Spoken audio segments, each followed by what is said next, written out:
కావాలనే మీ కలను నెరవేర్చుకోండి. సంప్రదించండి హెగ్డే ఫెర్టిలిటీ, హైదరాబాద్, తెలంగాణ.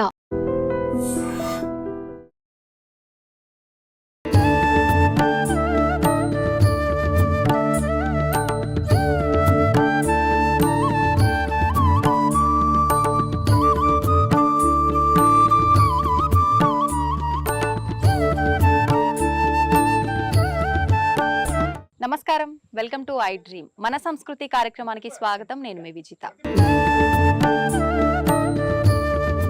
ఇక్కడ క్షేత్రంలోకి అమ్మవారి దర్శనం కోసం వచ్చేంత వరకే జీవుడు సతమతం అవుతూ కష్టాలు, దుఃఖాలు, బాధలు సతమతం అవుతూ ఉండాల్సిన అవసరం ఉండొచ్చు. ఇక్కడ వచ్చిపోయిన తర్వాత వాళ్ళకి ఆ బెడద ఉండదు. వచ్చే వాళ్ళే పుణ్యాత్ములు అంతే. ఒకవేళ కాలం వాళ్ళని ఇంకా ఏ పాలే ఇబ్బందులు పెట్టాలి, కర్మలు వాళ్ళని ఇక్కడ వరకు రానియకపోవచ్చు, వాళ్ళ దృష్టికి వీడియోస్ పడకపోవచ్చు, యూట్యూబ్ లో వాళ్ళకు నోటిఫికేషన్ రాకపోవచ్చు. వచ్చింది, చూసాము, విన్నాము అంటే నీ జన్మ పావనం కావడానికే భగవంతుడు నీకు అది చూపించాడు. వచ్చి అమ్మ దర్శనం చేసుకొని పోండి.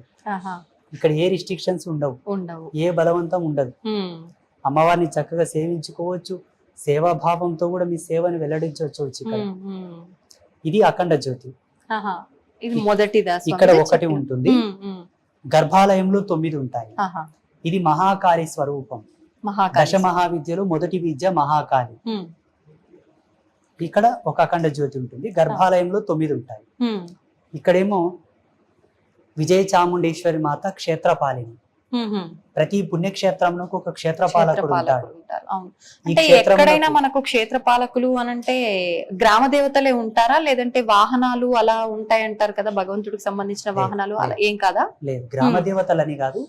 మనకు శివుని ఆలయాలకు క్షేత్రపాలకుడిగా కాలభైరవ స్వామి, చండేశ్వరుడు, ఇకపోతే హనుమంతుడు కూడా ఉంటుంటాడు కొన్ని దేవాలయాల్లో. వైష్ణవాలయాలకు చాలా వరకు హనుమంతుడు, గరుత్మంతుడు, ఇంకా కొంతమంది ప్రసిద్ధాత్మకమైన దేవాలయాల్లో దేవుళ్ళు ఉంటారు. ఇక్కడ జగదంబకు క్షేత్రపాలనిగా విజయ చాముండేశ్వరి మాత ఇలాగే ఉండాలని అమ్మ చెప్పిన పద్ధతితోనే ఆమెను స్థాపన చేసి అలా పెట్టడం జరిగింది. అమ్మవారి ఆజ్ఞ ప్రకారమే విజయ చాముండేశ్వరి అమ్మవారి. ఇక్కడ మహారుద్రశూలం. ఇది అన్నిటికన్నా అద్భుతం అమ్మ. అసలు జన్మ పరిపూర్ణమై పావనం అవుటకు ఇది ఒక ముక్తి, ఒక ధర్మం. ఇది కూడా చాలా వైజ్ఞానికమైన మూలకాలతో నిర్మాణమైనది. సైంటిఫికల్ ఇన్స్ట్రుమెంట్స్ చాలా ఉన్నాయి. సప్తధాతువులతో 7 రకముల లోహములను కరగబోసి ఒక పుణ్య గడియలందు వీటిని నిర్మాణం చేయించి మంచి సలగ్నం నందే వీటిని ప్రతిష్ఠ చేసి, అది కూడా శ్రీకూర్మం పైన, అంటే తాబేలు పైన, శ్రీకూర్మం పైన మధ్యలోనే దీని ఒక నిర్దిష్టమైన ప్రామాణిక సూత్రాన్ని అనుసరించి స్థాపన చేయడం. అమ్మవారి యొక్క వీపున ఉంటుంది, ముగ్గురమ్మల యొక్క ముందల ఉంటుంది. ముగ్గురమ్మలకు సమ్ముఖంగా ఇక్కడ ఫోటోలు ఇవన్నీ ఏంటి? ఎవరికి ఏ సమస్య వచ్చినా, ఏ కష్టం వచ్చినా వాళ్ళ ఫోటో ఇక్కడ పెట్టి అమ్మవారికి నమస్కారం చేసుకొని గోపేడతో చేసిన దీపాలు వెలిగించి పసుపు బండారు చల్లుతూ ప్రదక్షిణ చేసి సాష్టాంగ నమస్కారం చెప్పి వెళ్తే ఒక మాసకాలం అమ్మ పాదాల దగ్గర ఈ ఫోటోలు ఉంటాయి. ప్రతిరోజు అర్ధరాత్రి 12 గంటలకు జగదంబలు వచ్చి వారిని చూసి వెళ్తారు. వాళ్ళ కష్టాలు తీరుతాయి. అమ్మవారి సాక్షాత్తు వచ్చి చూసి వెళ్తారు. అమ్మవారి గాలి తగిలిన వాళ్ళు పావనం అవుతారు కదమ్మా.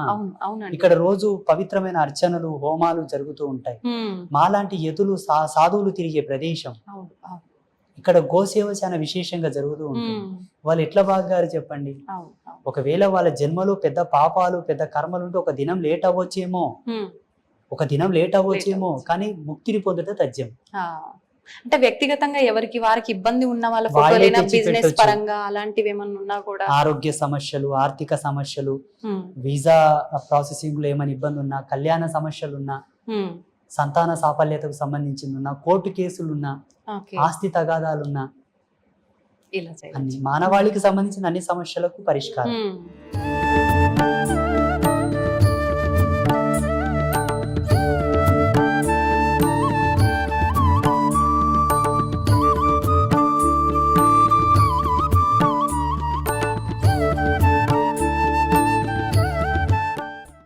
ఇప్పుడు ఇంతకుముందు బయట మనం అఖండ జ్యోతి చెప్పుకున్నాం కదా, మహాకాళి స్వరూపం.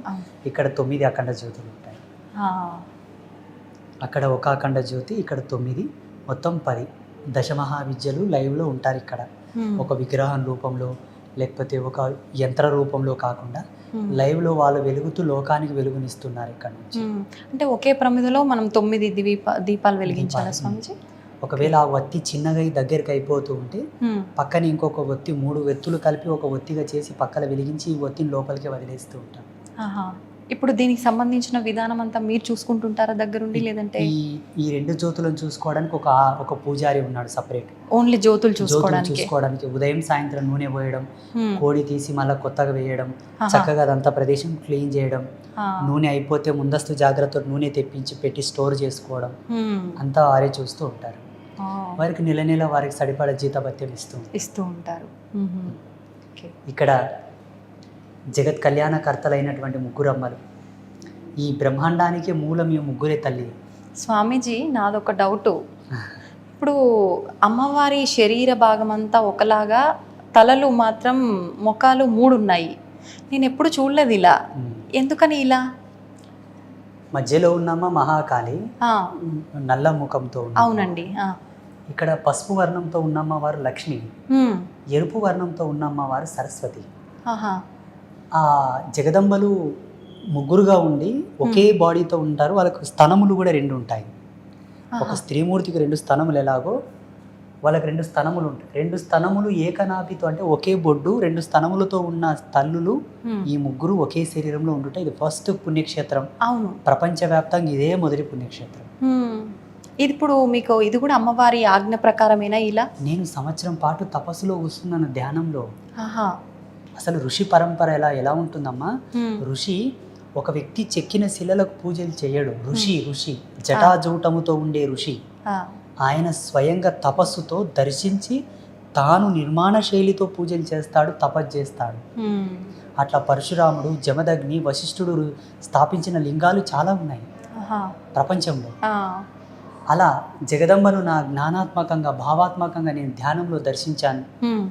ఇలా 52 రకాల మన్నులు 52 రకాల మన్నులు 52 రకాల ప్లేసెస్ నుంచి తీసుకురావాలి. ఎక్కడెక్కడి నుంచి స్వామిజీ? మనకు 12 జ్యోతిర్లింగాల నుంచి తెచ్చాము, 18 శక్తిపీఠాల నుంచి తెచ్చాము, 7 జీవనదుల నుంచి తెచ్చాము, 3 రకాల పుట్టమన్నులు, 3 రకాల వర్ణములలో ఉండే నేలలలోని పుట్టమన్ను, గోవు ప్రసవించిన స్థలము మన్ను. అక్కడ విజయ చాముండేశ్వరి మాతకు ఏమో దక్షిణాభిముఖంగా ప్రయాణిస్తున్న నాగుపాము జాడల మన్ను, ఈ ముగ్గురమ్మలకేమో ఉత్తరాభిముఖంగా ప్రయాణిస్తున్న నాగుపాము జాడల మన్ను. అలాగే తులసి కోట దగ్గర మన్ను, కొన్ని సంవత్సరాల ఆయుష్తో ఉన్న మర్రి చెట్టు దగ్గర మన్ను, రావి చెట్టు దగ్గర మన్ను, ఆగమశాస్త్ర పండితుల వాకిలి మన్ను, నెమలి గుడ్లు పెట్టిన స్థలము మన్ను. రకరకాలుగా 52 రకాల మన్నులను ఒకే ముహూర్తంలో తీసుకురావాలి. వామ్మో, ఎలా సాధ్యపడుతుంది ఇదంతా? జగదంబ తన దూతలను పంపించి తెప్పించింది. నేనైతే చేయలేదు. నేను నిమిత్త మాత్రుని, మానవుని. మీలో సామాజిక జ్ఞానం ఉంది, నాలో ఆధ్యాత్మిక జ్ఞానం ఉంది. అది నేను తపస్సు చేశాను కాబట్టి. The concept is very powerful and very different in the world. అవును అవును. ఆధ్యాత్మిక వారసత్వ సంపదలోని ఇది ఒక విచిత్రం, నిజంగానే విచిత్రం. నేను అంటే ఇలా ఈ 52 రకాల మన్నులను ఒక చేత పోగు చేసి వాటన్నిటిని సప్తజీవ నది జలాలతో కలిపి అందులో గోపేడ పంచగవ్యములు వేసి వాటన్నిటిని మంచిగా లేపనం చేసి క్రమబద్ధీకరించి అమ్మవారిని స్థాపిస్తూ ఉంటే పీఠం కింద షడాధార ప్రతిష్ఠ ఉంటుంది. షడాధార ప్రతిష్ఠ అంటే అది ఒక ఆగమ శాస్త్ర పద్ధతిలో మనలో 6 చక్రాలు ఉంటాయి కదమ్మా. మన దేహం యొక్క నిర్మాణ శైలిని అనుసరించి షడాధార ప్రతిష్ఠ అంటే ఒక్కొక్క కుంభం, నపుంసక శిల మీద ఒక పద్మం మీద ఒక కుంభం, ఆ కుంభంలో కొన్ని యంత్రాలు, కొన్ని మణులు, మాణిక్యాలు, కొన్ని యంత్రాలు, అట్లా 7 కుంభముల మీద యోగనాళి మీద అమ్మవారు కూర్చొని ఉన్నది. ఇప్పుడు అట్లా అమ్మవారిని ఆ మట్టి చేత నిర్మాణం చేస్తూ ఉంటే 1 గంట 45 నిమిషాలు కనురెప్ప కొట్టకుండా అట్లా నిర్మాణం చేయాలి. కనురెప్ప కొట్టావా దైవత్వం వెళ్ళిపోతుంది. It's very depth signalisation system ఇది. ఇది ఒక విద్వత్తుతో కూడుకున్నటువంటి సిగ్నలైజేషన్ సిస్టమ్ ఇది. ఆ కనెక్షన్స్ ఉండాలని, ఇక్కడ దైవత్వం ఉండాలని. 1 గంట 45 నిమిషాలు అంటే ఒక ప్రామాణికమైన ముహూర్త సమయం, అది దైవ ముహూర్త సమయం. అది ఆ సమయం నందు ముగ్గురమ్మలు రెడీ చేశారు. మొత్తం పుట్టమన్ని అంత మన్నుతోటే టోటల్.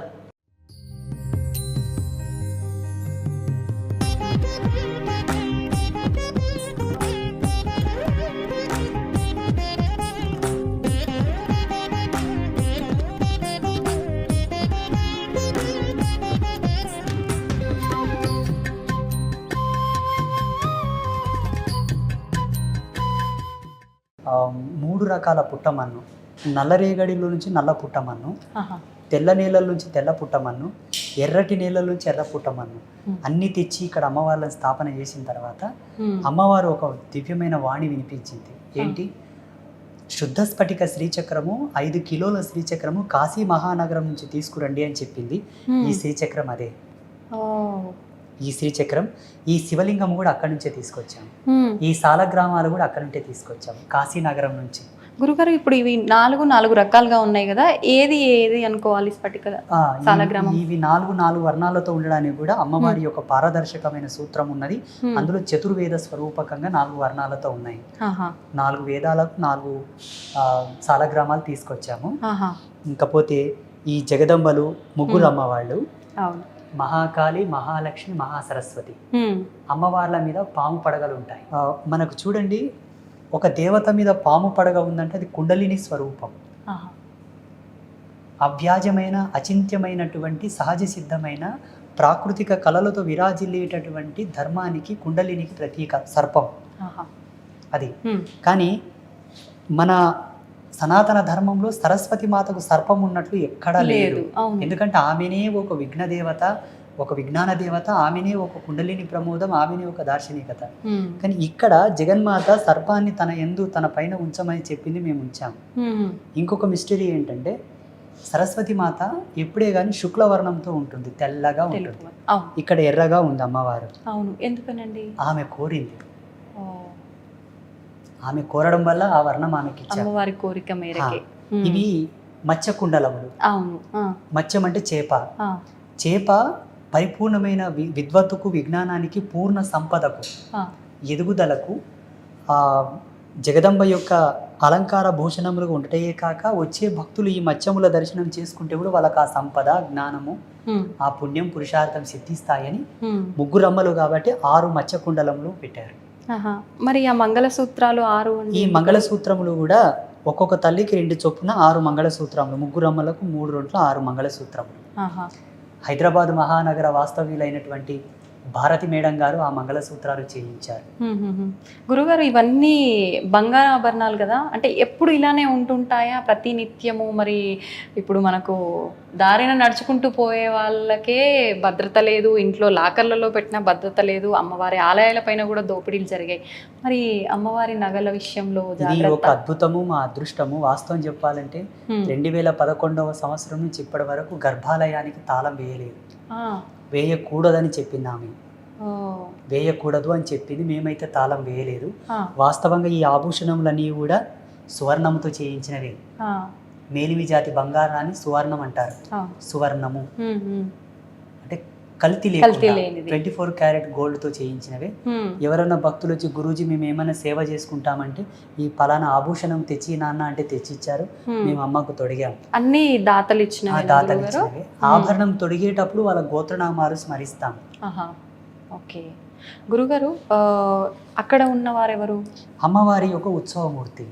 ఈ ముగ్గురమ్మల యొక్క ప్రాణశక్తి అనుకోండి. ఏమన్నా పల్లకి సేవ చేసినా, రథోత్సవం చేసినా, శయనోత్సవం చేసినా, అమ్మవారిని ఊంజాల్ సేవ చేసినా ఆ ఉత్సవమూర్తితో చేస్తారు.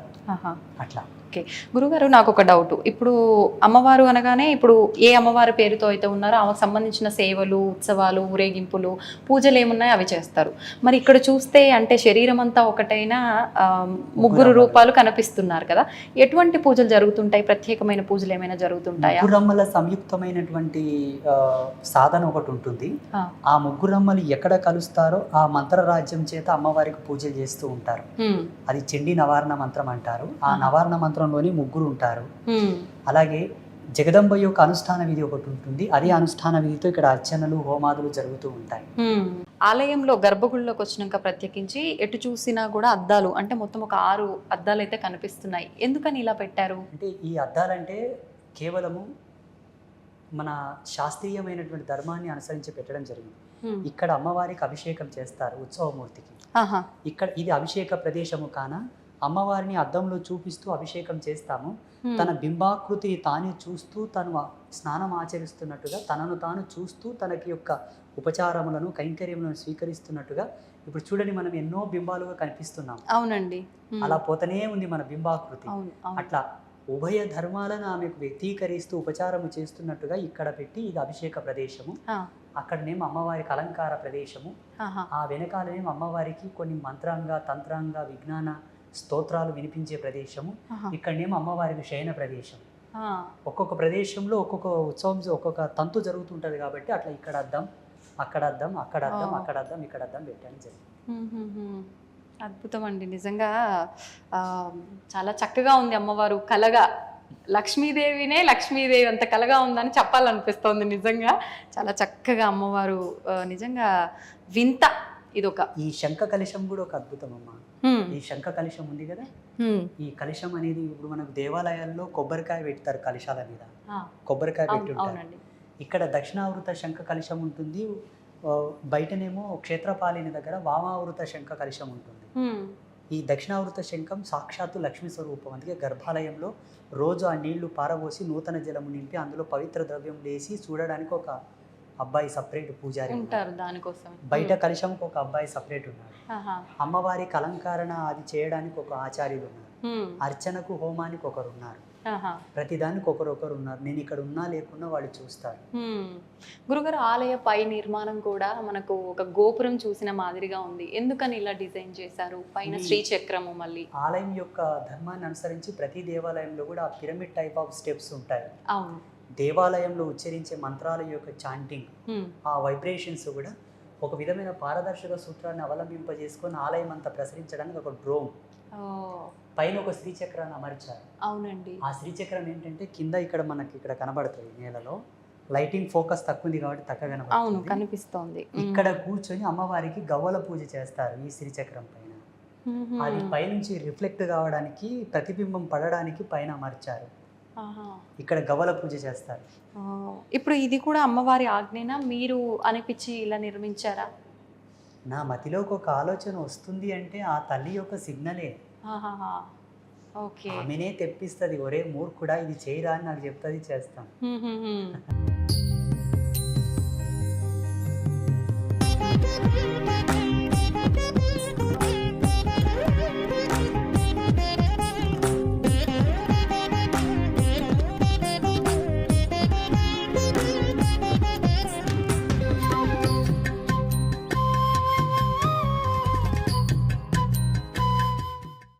స్వామీజీ, శ్రీచక్రం అమ్మవారి ముందు ప్రధానంగా మీరు కాశీ నుంచి తీసుకొచ్చిందని చెప్పారు. చూసిన తర్వాత నాకు ఒకటి అడగాలనిపించింది. ప్రస్తుత రోజుల్లో చాలా మందిలో ఉన్న ఒక సందేహం శ్రీచక్రం గురించి. శ్రీచక్రం ఇంట్లో పెట్టవచ్చా? పెడితే యంత్ర రూపంలో పెట్టాలా, ఇలా పెట్టాలా? నిజంగా పెడితే కనుక నియమాలు ఎక్కువగా పాటించాలా? రకరకాల సందేహాలు ఉన్నాయండి, దాని గురించి తెలియజేయండి. ఇంట్లో శ్రీచక్రాన్ని ఉంచుకోవచ్చు, అది శాస్త్ర సమ్మతమైన విషయం. మన ధర్మశాస్త్రాల్లో విగ్రహాలు పెట్టుకున్నా, శ్రీచక్రం పెట్టుకున్నా, శివలింగం పెట్టుకున్నా ఒక ప్రామాణికమైన కొలత చెప్పారు. యజమాని వేళ్ళు ఇక్కడ నుంచి ఇక్కడ వరకు ఏ సైజు ఉన్నాయో ఆ సైజు మాత్రం పెట్టుకోవాలి. యజమాని 5 వేళ్లలో ఏ సైజు వేలుకున్న ప్రామాణికతను అనుసరించి లింగాలు కానీ, శ్రీచక్రములు కానీ, దేవతా విగ్రహములు కానీ పెట్టుకొనవచ్చు. మరి ఇప్పుడు 5 అన్నారు కదా, 5 వేలు అంటే ప్రత్యేకించి మీ యొక్క స్తోమతిని అనుసరించి అన్ని వేళలు ఏ ఒక వేలి సైజుతోనైనా పెట్టుకోవచ్చు. పాయింట్ ఏంటంటే దేవతా విగ్రహాలు లోపల ఓళ్ళుండి బొళ్ళున్న విగ్రహాలు పెట్టుకోవద్దు. గట్టిగా ఫిల్ అంటే మొత్తం నిండుగా ఉన్న విగ్రహాలు పెట్టుకోండి, అది శాస్త్ర మర్యాద. శ్రీచక్రం కూడా లోపల మొత్తం ఓళ్ళు ఉంటుంది, బయట నుంచే పిరమిడ్ లాగా ఉంటుంది, లోపల ఓళ్ళు ఉంటుంది. అటువంటి శ్రీచక్రం పెట్టుకొనవద్దు. రెండవది, స్ఫటిక శ్రీలింగమునకు, స్ఫటిక స్త్రీ యంత్రమునకు గృహస్థులు పూజ చేయకూడదు. అవి యతులు, సన్యాసులు, తాపసులు చేసేటటువంటి శ్రీచక్రములు, శివలింగములు. గృహస్థులు లోహ శ్రీచక్రములను, లోహపు శివలింగములను, అలాగే పాలరాయి శ్రీచక్రము, పాలరాయి శివలింగమును పూజించుకొనవచ్చు. వెండి కానీ, బంగారు కానీ, లేకపోతే నల్లరాతి శివలింగం, నల్లరాతి శ్రీచక్రమును పూజించుకోవచ్చు. ఇది ఆమోదం, లిస్ట్లో పెట్టుకోండి. ఇంకొక విషయం ఏంటంటే నీళ్లు లేని శివలింగం ఇంట్లో ఉండకూడదు. నీళ్లు లేని శివలింగం ఉండకూడదు, కుంకుమ లేని శ్రీచక్రం ఉండకూడదు. చిన్నపాటి శ్రీచక్రం ఉన్నా కుంకుమతో నిండి ఉండాలి, అది ప్రసన్నత. చిన్నపాటి శివలింగం ఉన్నా పైన నీళ్ళ డ్రాప్ పడుతూ ఉండాలి.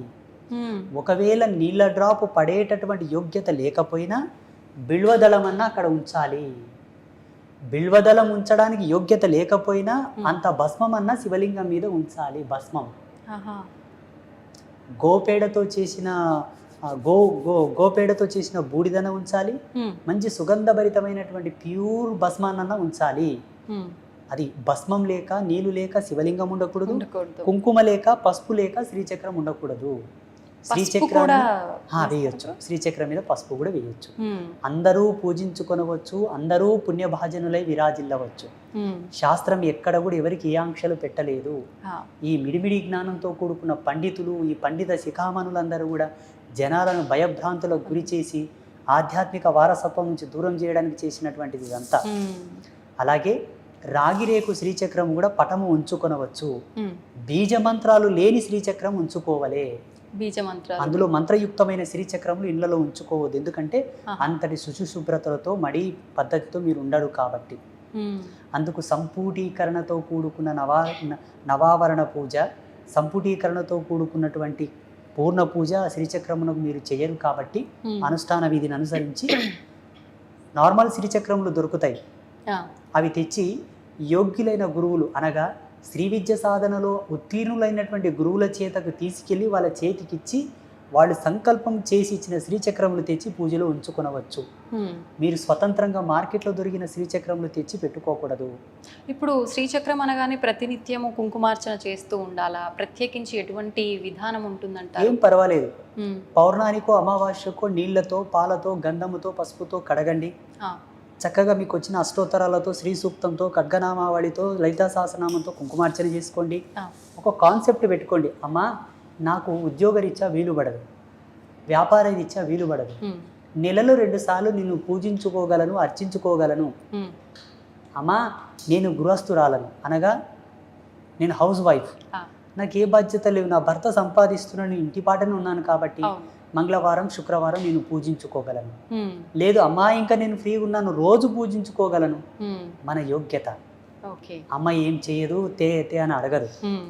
మన వీలుని బట్టి ఒక యోగ్యుడైన గురువు చేత గనక మనం శ్రీచక్రాన్ని పొందితే ఆ యోగ్యుడి చేత మనం అధికారం, ప్రామాణికతను, ప్రమాణాన్ని తీసుకొని ఉంటాము. కాబట్టి ఆ యోగ్యుడు ఇక్కడ శ్రీచక్రానికి అర్చన చేస్తూ ఉంటే నీ ఇంట్లో శ్రీచక్రానికి అర్చన జరిగినట్టే లెక్క.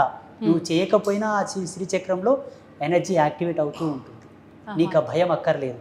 ఒకవేళ స్వతంత్రంగా శ్రీచక్రం కొనుక్కొని పెట్టుకుంటేవా కర్త కర్మ క్రియ నువ్వే కావాల్సి ఉంటుంది. ఇంకొకటి, ఆచార్యులు ఎవరైనా సద్బ్రాహ్మణుల చేత పూజలు పునస్కారాలు చేసి ప్రాణ ప్రతిష్ఠ చేసి పెట్టుకోవచ్చా? అట్టి ఆచార్యులు కూడా అంత సత్యపరాయణులై శ్రీ విద్య సాధనలో మెలకువలు తెలిసిన వాళ్ళై ఉంటే, ఇప్పుడు పురోహిత వర్గం కూడా ఏమి శుద్ధి చేస్తున్నారమ్మా? విగ్రహాలకు కనీస శుద్ధి చేయట్లేదు, యంత్రాలకు వాళ్ళేం శుద్ధి చేస్తారు? చూసుకోవాలి. నేను అబ్జర్వ్ చేస్తున్నాను, చాలా మంది గుళ్ళు గోపురాలు కట్టేటప్పుడు ఆలయ ప్రతిష్టలు చేసే వీడియోలు లైవ్లో పెడుతున్నారు కదా, ఎలా తంతులు చేస్తున్నారు అని చూస్తూ ఉంటాను. జనాలకా సబ్జెక్టు తెలియదాయే, వీళ్ళేదో చేస్తుంటారు, వీళ్ళకి అర్థం కాదు కదా. అందుకే ప్రతి ఒక్క పర్సన్ స్పిరిచువల్గా డెవలప్ కావాలి, నాలెడ్జ్ పరంగా. అవునండి. ఆగమ శాస్త్రాలు చదవండి, ఉపోద్ఘాతమైన గ్రంథాలు చదవండి, కొన్ని ధర్మశాస్త్రాలు చదవండి. మీకు అర్థమవుతుంది ఆచార్యులు కరెక్ట్ చేస్తున్నారా లేదా. అప్పుడు ప్రశ్నించవచ్చు, ఏమయ్యా ఏమేస్తున్నావు అక్కడ?